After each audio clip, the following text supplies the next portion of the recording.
Moseta. He escuchado que San Francisco de Asís fue una reencarnación de Jesús. Yo no estuve ahí para saber si eso es verdad o no. Lo que sí creo es que San Francisco de Asís se habría permitido leerlo y practicarlo. ¿Qué crees tú, Moseta? Total, San Francisco le gustaba leer y estudiar a Aristóteles, Platón.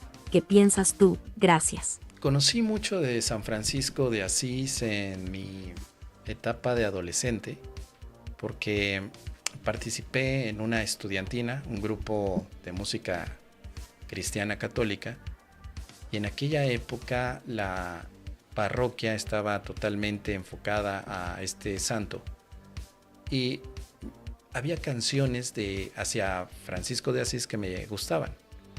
Me empecé a interesar mucho por el tema de Francisco, le preguntaba a los sacerdotes sobre su vida y luego leí varios libros, vi las películas también, al punto de obsesionarme muchísimo con la vida de Francisco de Asís. En mi adolescencia, quizá tenía 16, 17 años, cuando Francisco de Asís se convirtió para mí en un gran referente.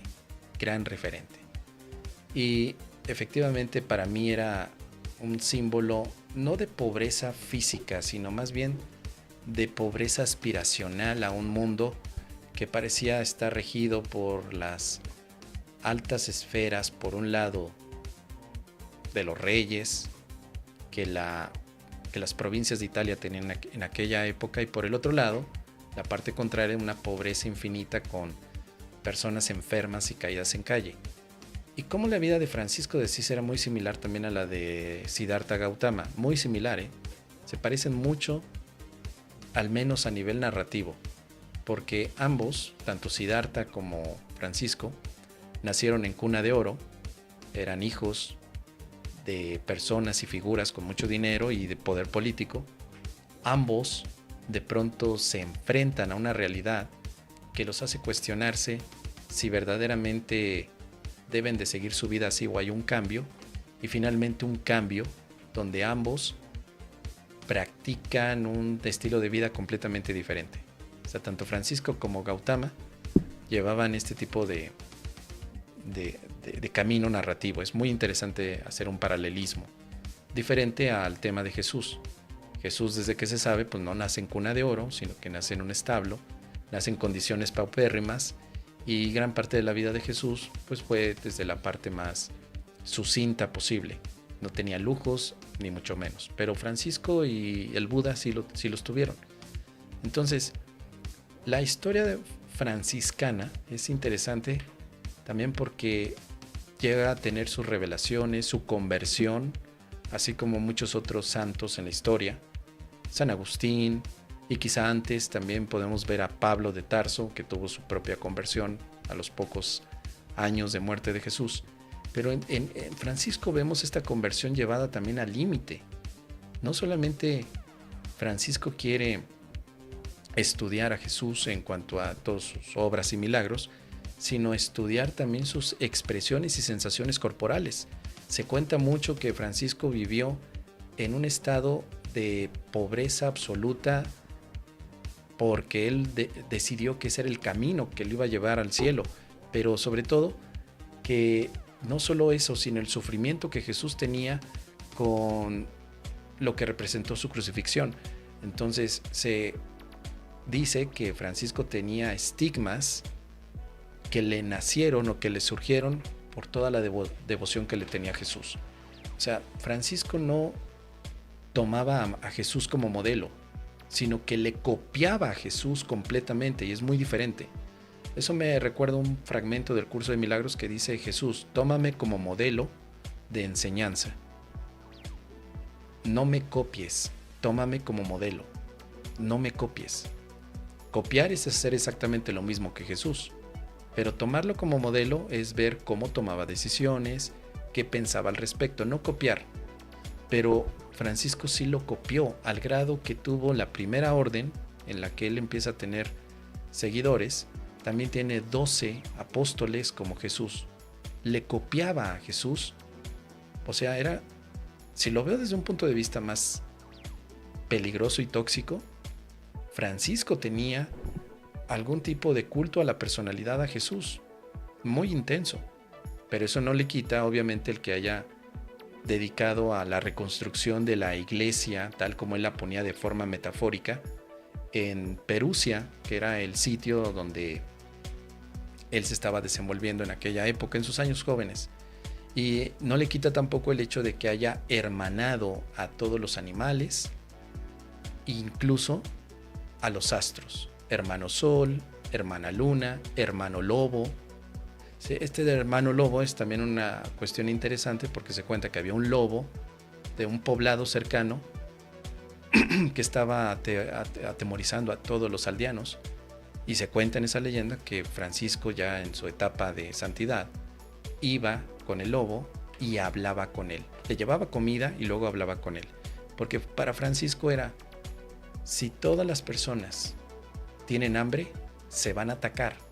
Pero si no tienen hambre, van a hablar. Entonces era un poco filosófico también el Francisco.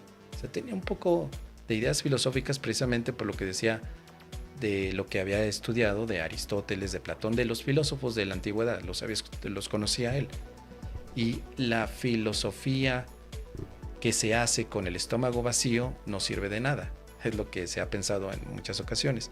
Así que Francisco llegó a la conclusión de que los animales atacaban porque tienen hambre, pero si no tuvieran hambre no tienen por qué atacar. Y así veía que todos éramos de la misma manera. Entonces es interesante saber que, en este sentido, Francisco se acerca al lobo, le da comida y luego habla con él y le pide que no vuelva a atacar a los demás aldeanos, y que el lobo lo entendió. Así que a partir de ahí Francisco empieza a dar todos sus sermones a los animales, al hermano árbol, al hermano lobo, al hermano perro, al hermano gato, a la hermana ardilla, o sea, a todos, porque los trataba de igual, como si fuera un ser humano. Al sol, a la luna, a los astros también. Pienso entonces que para mí Francisco fue como una inspiración en mi adolescencia para lo que representaría una comunicación con la espiritualidad. Yo veía en la obra de Francisco a un ser congruente con lo espiritual, con lo interno, y con una vida que representaba también no una pobreza a nivel de humillación, sino más bien una elección un poquito más como Diógenes. Francisco y Diógenes tienen mucho en común en ese sentido. Diógenes fue un filósofo que dijo: yo no necesito nada, lo hago a un lado. El arte de vivir para Diógenes era no tener posesiones físicas. Diógenes vivía en un barril. Y se cuenta la historia de que cuando Alejandro Magno se estaba extendiendo por toda aquella zona de Grecia y Atenas, bueno, venía de Atenas, cuando encuentra a Diógenes, se para frente a él y le dijo a este filósofo: me han dicho que tú eres la persona más sabia de todo este lugar. Yo soy el hombre más poderoso de este lugar. Así que te invito a que me pidas algo para dártelo, porque estoy seguro que te lo mereces. Entonces Diógenes estaba acostado en el barril, sin miedo ni nada, y le dijo a Alejandro Magno: lo que quiero es que te quites de enfrente de mí porque me estás haciendo sombra y yo quiero recibir el sol. Entonces esto pasó a la historia, ¿no? Es una leyenda del grado que tenía de sabiduría Diógenes, y Francisco me recordaba mucho a Diógenes. Es decir, Francisco planteaba la idea de que yo necesito poco, y lo poco que necesito lo necesito muy poco, porque todo se lo daba a Dios. Vivía de limosna. Francisco no tenía en ningún momento un ingreso, sino que pedía limosna porque consideraba que eso era lo necesario y que era la voluntad de Dios vivir de esa manera. Entonces a mí me apasionaba ese tema. O sea, ¿cómo viviendo con tan pocas cosas podría ser feliz? Para mí fue un disparador de mis deseos de aprender más de lo que representaba la naturaleza humana y la naturaleza divina. Pasaron muchos años y, como todo les he comentado, empecé a cambiar mi manera de pensar. En algún momento todavía llegué a pensar que sí, que Francisco era la reencarnación de Jesús. Hoy, como ya no tengo mucho interés en el tema de la reencarnación, definitivamente no me interesa saber si Francisco es o no fue la reencarnación de Jesús.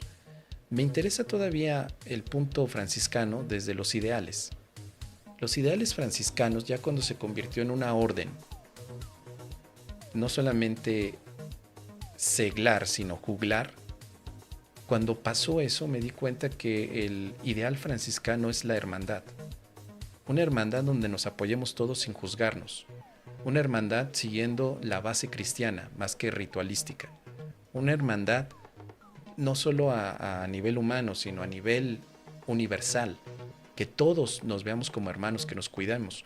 Una hermandad que representaba para Francisco el cielo en la tierra.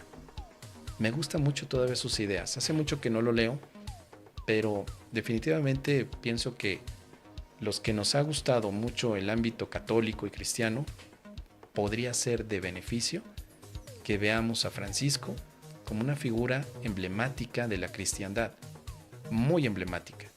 Más allá de las leyendas sobre lo que son sus llagas, lo que representa hablar con el lobo, o incluso la pobreza en la que vivió, las ideas que él planteaba y las órdenes que creó, porque fue de los primeros, y esto sí lo destaco de Francisco, de alientar las órdenes de mujeres.